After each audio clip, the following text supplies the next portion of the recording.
So, can what you eat really put you in the mood this Valentine's Day? Allie Miller, registered dietitian and natural foods chef from The Lifelong Way, is here to separate myth from fact when it comes to aphrodisiacs. That kind of rhymes. Myth from fact, it kind of does. aphrodisiacs. Very nice. Okay, so Allie, is there really a such thing as an aphrodisiac food?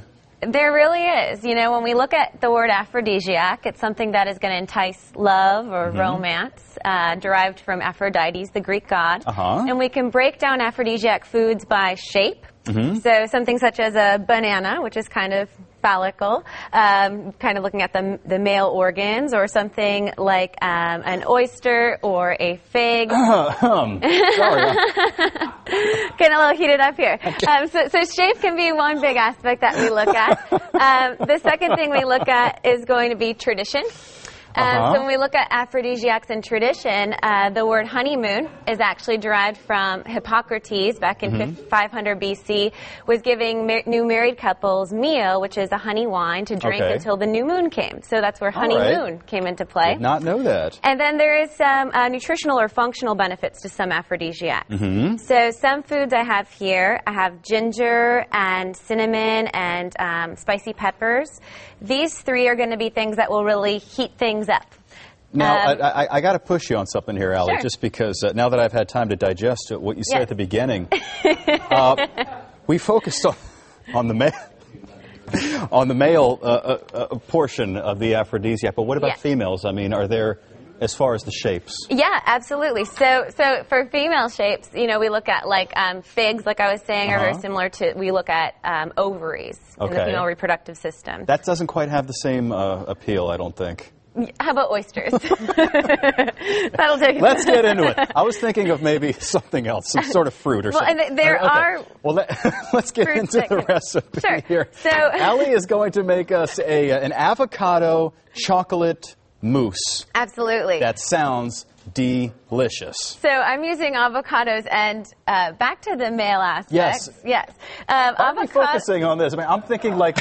I keep thinking of like melons or something like that. Well, avocados, actually, the word technically translates to testicle.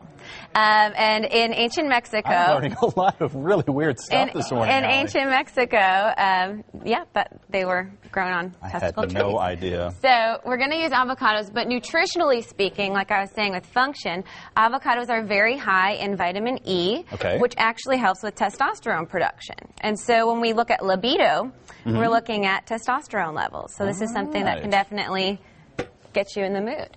So we have 2 avocados in here, and they again have those healthy fats that we like. They're going to balance out the sweetness of our recipe here. These are ripe too. You know, sometimes they're too a little bit too firm. Yeah. You got to make sure they're just soft to touch. Too firm.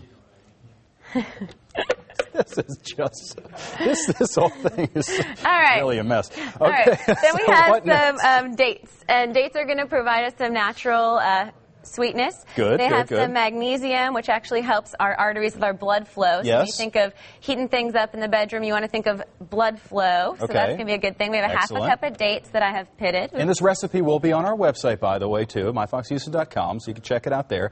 All right, we got to hurry things up here a little bit, Allie. We got avocados, we got figs. Next is. So our dates are in here. We're going to run the mixer. And then, if you were at home, you would add in your 3 to 4 tablespoons of cocoa powder. That's definitely been proven to be an aphrodisiac. All right. And you're going to mix that with a little bit of vanilla and a teaspoon of sea salt. This is the finished product here? And this is the finished product. May I taste that here? Okay. I recommend you dip a strawberry in it. With the strawberry? Yeah. How you doing? Very good, Allie. That was really good information. I hope everybody was entertained and inspired. Jake doesn't need this, Jake.